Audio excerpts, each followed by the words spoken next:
नमस्कार दोस्तों, स्वागत है आपका एक बार फिर से आर्यलोक यूट्यूब चैनल पर।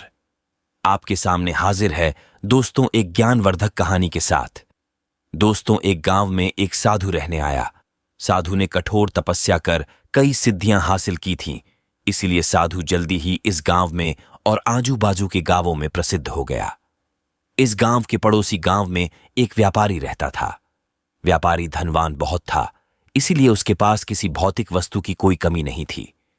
लेकिन जैसा होता है, हर आदमी कुछ ना कुछ कमी महसूस करता ही है। इस व्यापारी को भी मन से शांति नहीं थी।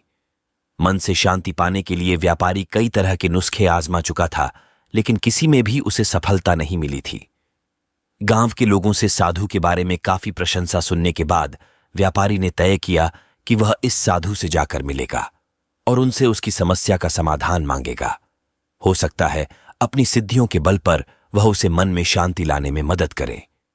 अगले दिन व्यापारी साधु जहां रहता था उस कुटिया के पास पहुंच गया।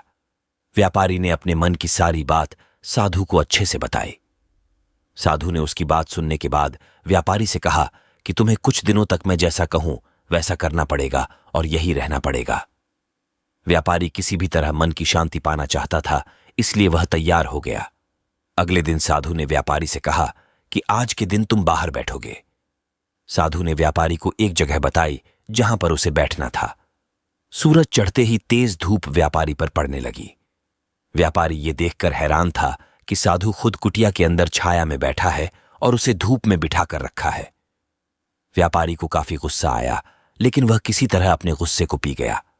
अगले दिन साधु ने व्यापारी को फिर से उसी जगह बिठाया और इस दिन उसे खाना नहीं मिलेगा, यह भी बताया। व्यापारी को समझ में नहीं आ रहा था कि साधु ऐसा क्यों कर रहा है। साधु दोपहर को भूखे व्यापारी के सामने बैठकर ही अच्छा भोजन खाने लगा। जैसे तैसे व्यापारी ने पूरा दिन तो बिता दिया, लेकिन भूख और गुस्से के मारे व्यापारी को पूरी रात नींद नहीं आई। वह पूरी रात यह सोचता रहा कि आखिर साधु उसके साथ ऐसा व्यवहार क्यों कर रहा है। उसे लगा कि साधु उसकी समस्या का हल बताना ही नहीं चाहता, इसलिए ऐसा कर रहा होगा। इसलिए सुबह उठते ही उसने अपना सामान लिया और वहां से जाने की तैयारी की। व्यापारी को जाता हुआ देखकर साधु ने उसे रोका और अपने पास बुलाया। साधु ने पूछा कि वह क्यों वापस जा रहा है। व्यापारी ने कहा कि वह जो पाने के लिए यहां आया था वह उसे मिला ही नहीं, इसलिए उसका यहां पर रहना व्यर्थ है। साधु ने उसे कहा कि मैंने तुम्हें बहुत कुछ दिया, लेकिन तुमने कुछ लिया ही नहीं। व्यापारी को कुछ समझ में नहीं आया। वह बोला, आपने तो मुझे कुछ भी नहीं दिया। साधु ने कहा कि जब मैं तुम्हें धूप में बिठाकर खुद छांव में बैठा, तब मेरे सर पर पड़ने वाली छांव तुम्हारे किसी काम की नहीं है। यह तुम्हें समझ जाना चाहिए था। तुम नहीं समझे। तब मैंने तुम्हें भूखा रखा और तुम्हारे सामने अच्छा भोजन खाया, तब भी तुम नहीं समझे कि मेरा खाना खाने से तुम्हारा पेट नहीं भरने वाला। यही बात को आगे बढ़ाते हुए मैं तुम्हें बताता हूं कि मेरी सिद्धियों से तुम्हें मन की शांति नहीं मिलने वाली। जैसे तुमने अपने परिश्रम से धन, नाम, रुतबा सब कमाया है, वैसे ही तुम्हें अपने मन की शांति भी खुद ही कमानी होगी।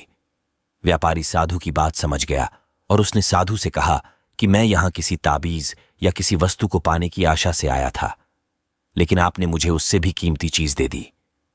उसने साधु को धन्यवाद किया और खुशी खुशी अपने घर वापस लौट गया। दोस्तों, हमारे जीवन की परेशानियां हम ही हल कर सकते हैं। हां, किसी और से हम उन्हें हल करने का रास्ता जरूर जान सकते हैं, लेकिन कोई और व्यक्ति उन्हें हमारे लिए कभी हल नहीं कर सकता। दोस्तों, कहानी आपको अच्छी लगी हो तो इसे अपने दोस्तों के साथ शेयर जरूर करें और वीडियो को लाइक करें, शेयर करें और चैनल को सब्सक्राइब करें। अंत तक बने रहने के लिए आपका बहुत बहुत